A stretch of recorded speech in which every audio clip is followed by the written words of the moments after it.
Reward sa makatudlo sa mipusil patay kang Barangay Carmen Kagawad Sherwin Uy sa Cagayan de Oro City misa kana. Sayron nato ang dugang detalye sa live report ni Cyril Chavez. Cyril.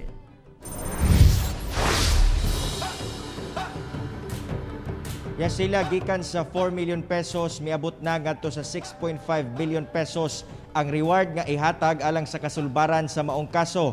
Samtang nga dugang checkpoint ang gimontar sa otoridad sa hilit nga bahin dinhi sa syudad aron na malikayan ang mga posibleng kriminalidad.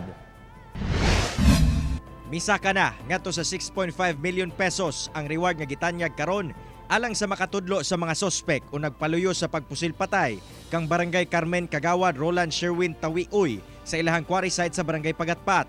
Kinihuman nga gidungagan sa pamilyang Uy og 2 million pesos cash reward samtang 1.5 million pesos gikan sa mga negosyante sa syudad.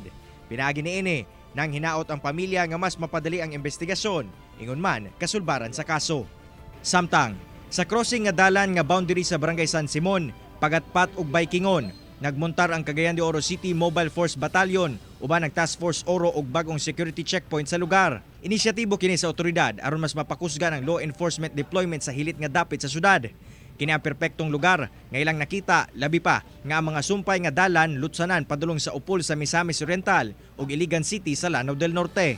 Ang kaniadtong ASF checkpoint nga gimontar sa lokal nga kagamhanan karon gihimo na nga checkpoint sa AFP ug PNP tumong sa kahimuan nga maprebentar ang paghimo sa krimen dinhi sa lugar.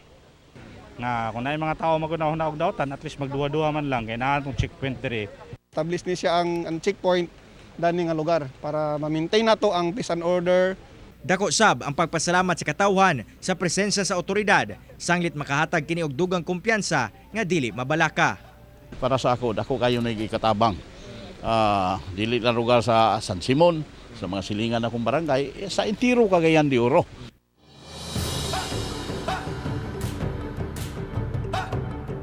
Sila pinaagi sa dakong ganti panghinaot sa otoridad nga makaaghat kini sa mga tawong adunay impormasyon labot sa krimen nga mopatim-aw aron matagaag kasulbaran ang maong kaso. Sila.